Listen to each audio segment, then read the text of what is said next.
अच्छा, एक बात और याद आई मेरे को, क्योंकि मैंने कहा ना कि हम जैसा देखते हैं या हम जैसा सोचते हैं वैसा ही हम हो जाते हैं।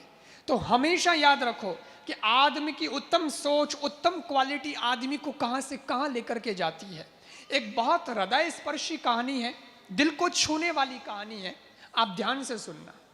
एक बार की बात है, हुआ ऐसा कि एक स्कूल के अंदर मास्टर जी थे, वो पढ़ा रहे थे, क्लास में बच्चे बैठे थे और उसमें एक बच्चा बोला, सर अभी अभी मेरी सोने की अंगूठी गायब हो गई है, जस्ट 5 मिनट पहले सोने की अंगूठी थी और खो गई है।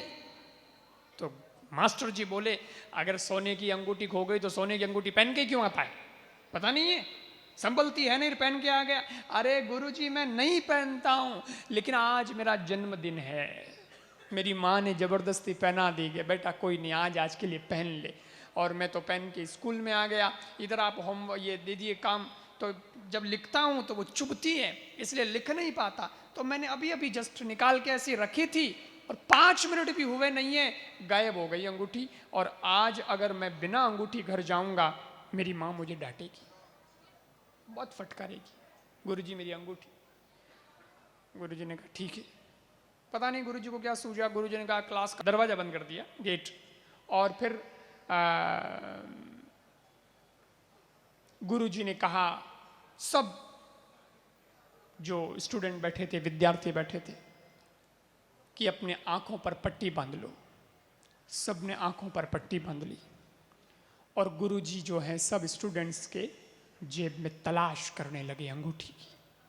आधी क्लास को उन्होंने तलाशा और अंगूठी उनको मिल गई। एक के पास मिल गई अंगूठी, तो मिल गई, पर गुरुजी को लगा कि अब अगर पीछे नहीं जाऊंगा तो गड़बड़ हो जाएगी, इसलिए एक बार तो क्लास को पूरी को टटोलना है, नहीं तो बेटा छोरा कही हो चला कि मैं तो शरीफ बाबरा बेटा आन आगला चोर है, लारला हो चला कि मैं तो ईमानदारा। और ये जब ऐसे इनको चढ़ाएंगे तो बहुत बुरा लगेगा, इसलिए मिलने के बाद भी गुरुजी ने क्लास को पूरी को देखा, आए अपने जगह पर खड़े हुए और फिर सबसे कहा सब अपने आंखों से पट्टी को हटा दें। पट्टी खोल दी गई और गुरुजी ने अंगूठी उस बच्चे को देते हुए कहा कि ये रही तेरी अंगूठी, मिल गई, ले। उस बच्चे ने अंगूठी ले ली, लेकिन जिस बच्चे के जेब में अंगूठी मिली थी वो बच्चा मन ही मन शर्मसार हुआ, बहुत शर्मिंदगी महसूस करने लगा कि यार गुरुजी तो देख लियो, गुरुजी की नजरों में मैं तो चोर हूं, और हमें गुरुजी अगर हगड़ों हम ही कह दियो तो हमारी बड़ी बेइज्जती हुई। ज्यों त्यों क्लास पूरी हुई, वो गयो परो, पर गुरुजी कहीं बोलिया नहीं, छोरो क्यों चलो आज रो दिन तो परो निकलियो। लेकिन अगले दिन गयो स्कूल में, फिर प्रार्थना सभा में 600 बच्चे प्रार्थना में बैठते हैं, वो बच्चा भी बैठा, लेकिन मन में घबराया सा कि गुरुजी ने प्रार्थना में कहीं ये मैटर उठा लिया कि कल एक ऐसी घटना घटी थी तो इन 600 बच्चों के सामने मेरी बेइज्जती हो जाएगी। लेकिन गुरुजी ने कुछ नहीं बोला और गुरुजी क्लास में दोबारा पढ़ाने आए अगले दिन, तब भी न तो उनके पढ़ाई में कोई फर्क आया, न उस बच्चे के प्रति नजरिए में कोई फर्क आया, न उनके प्यार में कोई फर्क आया, न उनके समझाने में कोई फर्क आया।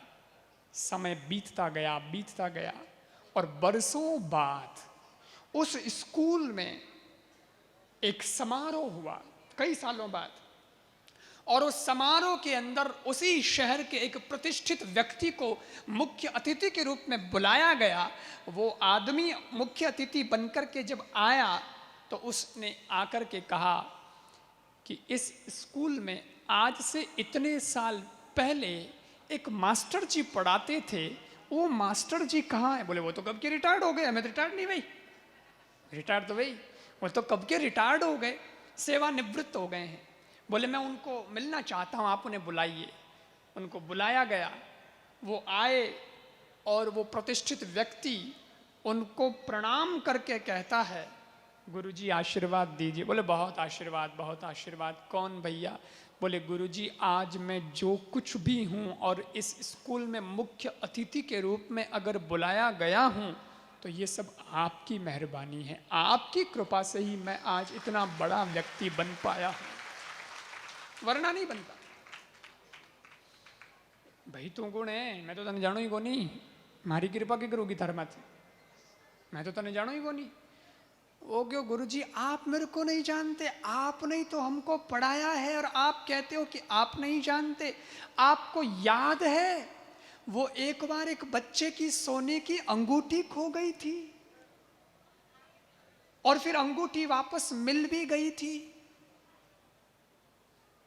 गुरुजी को याद है? हाँ तो अरे गुरुजी आपको याद नहीं है, वो पट्टी बंधवाई थी आपने आंखों पर और फिर वो अंगूठी मिली थी।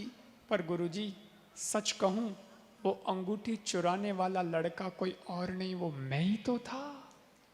आपको याद नहीं? आप नहीं जानते? आपने तो निकाली थी मेरी जेब से अंगूठी अपने हाथ से।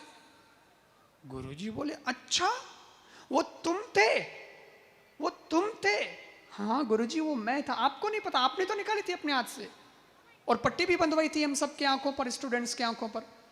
गुरुजी बोले बेटा सच बात तो यह है कि उस दिन जब मैंने तुम सबके आंखों पर पट्टी बंधवाई थी तो मैंने मेरे आंखों पर भी पट्टी बांध ली थी। मुझे भी नहीं पता कि वो शक्ल, वो कौन है, वो बच्चा कौन है जिसने ये अंगूठी चुराई, मुझे नहीं पता। तुम्हारे साथ मैंने भी आंखों पर पट्टी बांध ली थी। क्यों गुरुजी? क्योंकि मैं नहीं चाहता था कि मेरा नजरिया दूषित हो तुम्हारे प्रति, मेरा मन दूषित हो तुम्हारे प्रति। कहीं मुझे पता चला तो ये फोटो मेरे दिल में छप जाएगी, तो मेरे पढ़ाने के अंदाज में कहीं फर्क आ जाएगा, समझाने में तुम्हारे प्रति प्यार में फर्क आ जाएगा। मैंने तो सबको एक ही भाव से पढ़ाया है क्योंकि मैंने तुम्हारी गलती को कभी देखा ही नहीं है। जैसे ही ये बात गुरुजी ने कही और वो पुनः प्रणाम करने झुका और कहा गुरुजी अब तक तो मैं आपको एक स्कूल का मास्टर, शिक्षक मात्र समझता था, पर आज मुझे पता चला है कि आप एक शिक्षक ही नहीं हैं, आप तो देवता पुरुष हैं। आपका नजरिया कितना अच्छा है, आपके विचार कितने अच्छे हैं कि कोई शर्मिंदा नहीं होना चाहिए। और यही आपका गुण। गुरुजी आपने मेरा नाम नहीं लिया, मैं स्कूल में लगातार आता रहा, लेकिन आपके भाव में मैंने कोई फर्क नहीं देखा, तो मेरे मन में ऐसा संकल्प हो गया कि आज तो चोरी करने की भूल कर दी सो कर दी बेटा, पर जिंदगी में कभी किसी की चीज चुराऊंगा नहीं। उसी का फल है कि आज मैं इतना प्रतिष्ठित व्यक्ति बन गया। विचार करिए सज्जनों, एक गुण व्यक्ति के जीवन में आया और वो उसको कहां से कहां ले गया। मंत्र, पहला मंत्र क्या है? कई बता रही हूं मैं, जीवन में कभी किसी की बुराई पर हम ध्यान नहीं देंगे। आपको आगे नहीं बढ़ा दे ये गुण तो मेरे को कहना।